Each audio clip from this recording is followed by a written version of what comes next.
आज पूरा देश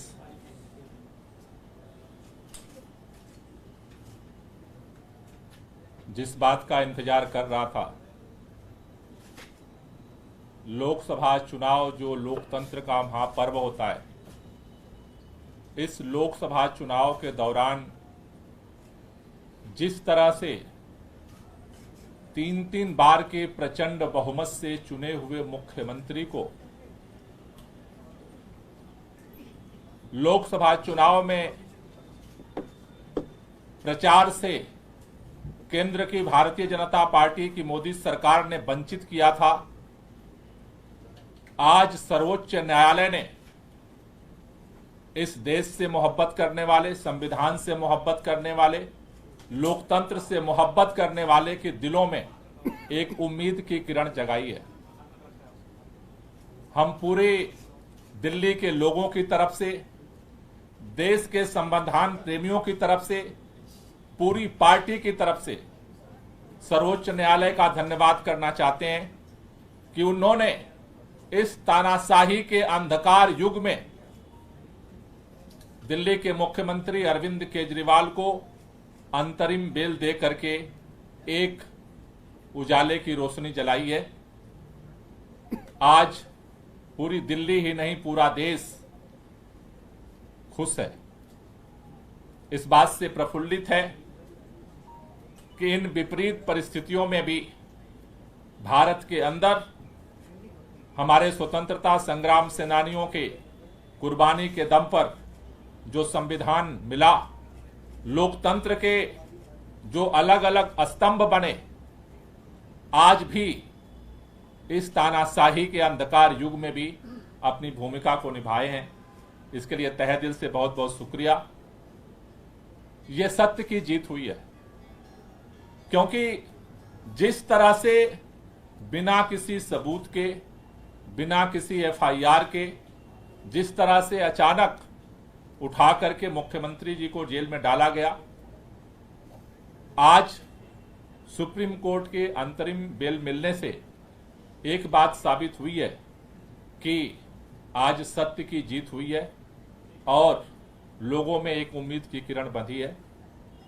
मैं पूरे दिल्ली के लोगों से, देश के लोगों से एक ही बात कहना चाहता हूं कि जो इस देश के अंदर हम सब ने मिलकर के लोकतांत्रिक तरीके से, संवैधानिक तरीके से, वोट की ताकत से इस देश से तानाशाही को खत्म करने का, संविधान को बचाने का, लोकतंत्र को बचाने का जो अभियान चलाया है, अरविंद केजरीवाल जी के बाहर आने से ये और मजबूत होगा। पूरा देश मिलकर के इस लड़ाई को लड़ेगा और इस देश के अंदर लोकतंत्र को और संविधान को बचा करके इस देश को और मजबूत करेगा। तो मैं पुनः सभी लोगों को बधाई भी देना चाहता हूं और खास तौर से सुप्रीम कोर्ट का धन्यवाद करना चाहता हूं। मैं चाहूंगा कि आतिशी जी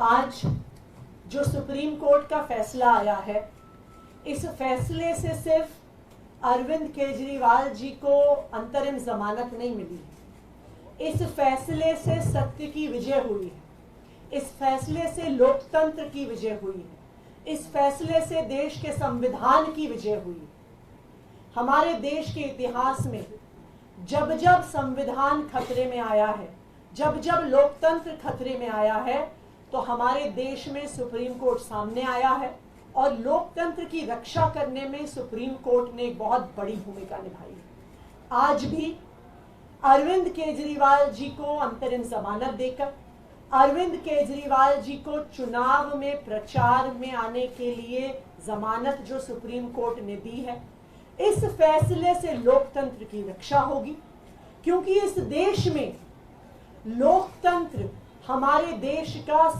सबसे बड़ा सिद्धांत है। लोकतंत्र में चुनाव, फ्री एंड फेयर इलेक्शंस हमारे संविधान की नींव है कि हर व्यक्ति को बराबरी का अधिकार है चुनने का। आज इस देश में एक तानाशाही की सरकार है, एक सरकार जो विपक्ष को खत्म करने की कोशिश कर रही है, एक सरकार जो लोकतंत्र को खत्म करने की कोशिश कर रही है और एक सरकार जो आज देश के संविधान को खत्म करने की कोशिश कर रही है। लेकिन इस तानाशाही का अंत होगा और 2024 के ही इस चुनाव में होगा।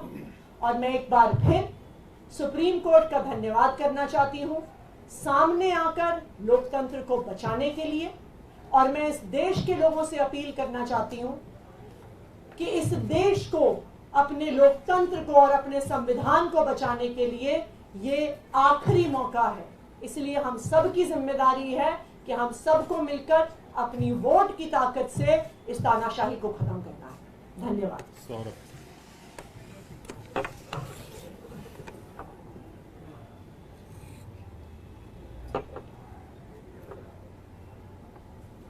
ये पीएमएलए जैसे मामले में जिसमें केंद्र की पूरी सरकार, उनकी पूरी आर्टिलरी, पूरी मशीनरी एक मुख्यमंत्री को जेल में रखना चाह रही थी, और ऐसे मामलों में जहां पे महीनों महीनों बिना सबूतों के लोगों को जेल में रखा गया,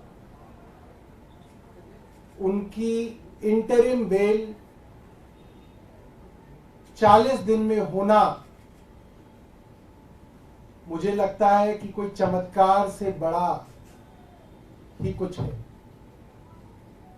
और ये सुप्रीम कोर्ट के माध्यम से मेरा मानना है ऊपर वाले का एक इशारा है, ऊपर ईश्वर का इशारा है कि जो भारत में चल रहा है उसमें बदलाव आना जरूरी है। और मेरा मन कहता है कि ये अपने भक्त अरविंद केजरीवाल जी के लिए बजरंग बली हनुमान जी का आशीर्वाद है कि एक चमत्कार की तरह आज वो जेल से बाहर आएंगे। और मुझे लगता है कि इसका बड़ा मकसद है, ये कोई साधारण बात नहीं है, ये बहुत असाधारण बात है जो हो रही है। और एक बड़े मकसद के लिए अरविंद केजरीवाल जी जेल से बाहर आ रहे हैं। और आपको कुछ दिनों के अंदर दिखेगा कि देश के अंदर अब बड़े बदलाव इनकी रिहाई के साथ दिखने लगेंगे। बहुत बहुत धन्यवाद।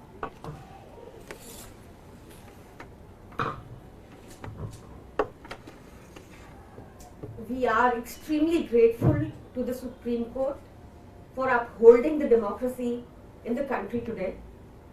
ये जैसा सौरभ भाई ने मुझसे पहले बताया, जैसा आतिशी जी ने मुझसे पहले बताया, जैसा गोपाल सर ने मुझसे पहले बताया, बहुत ही एक्स्ट्रॉर्डनरी सर्कमस्टांसेस में ये बेल ग्रांट हुई है, इंटरिम बेल ग्रांट हुई है। पीएमएलए जैसे संगीन प्रोविजन जहां लगे थे, जिसका मकसद ही सिर्फ बयानबाजी के आधार पर, भाजपाइयों की बयानबाजी के आधार पर अरविंद केजरीवाल जी को जेल में डाल कर रखना था, लोकसभा चुनाव से बाहर रखना था। Like Atish ji said before me, ये लास्ट मौका है to save democracy, and we call upon the citizens, we call upon the media, we call upon all of you to ensure कि हम भी इस बार डेमोक्रेसी को अपहेल्ड करें और लगातार देश में, इंडिया में डेमोक्रेसी बनी रहे, इसका पूरा प्रयास करें। Thank you.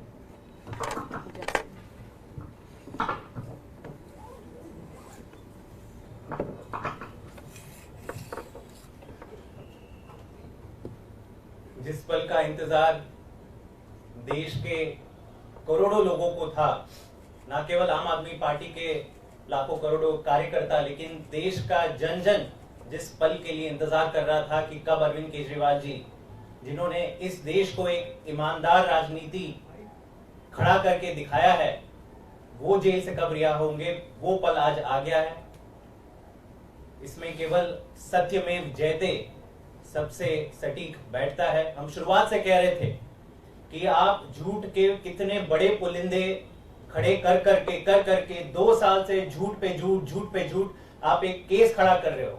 देश के इतिहास में ऐसा कभी नहीं हुआ, इतना बड़ा राजनीतिक षड्यंत्र। एक नई पार्टी जिसको भाजपा खुद कहती है सुपारी जितनी पार्टी, लेकिन देश की सभी संस्थाएं, सीबीआई, ईडी, आईटी, सब कुछ आम आदमी पार्टी के पीछे आपने छोड़ दिया।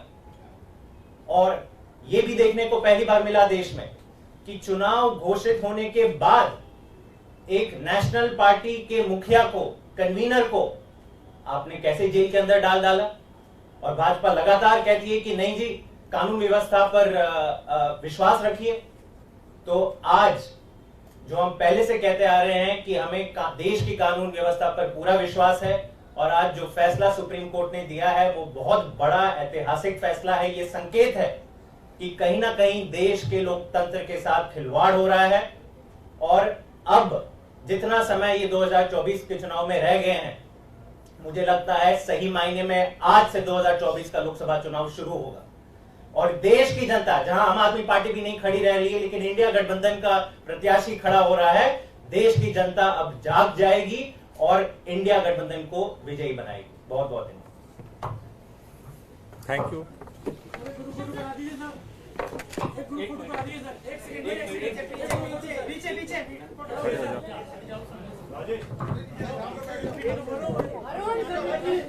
अरुण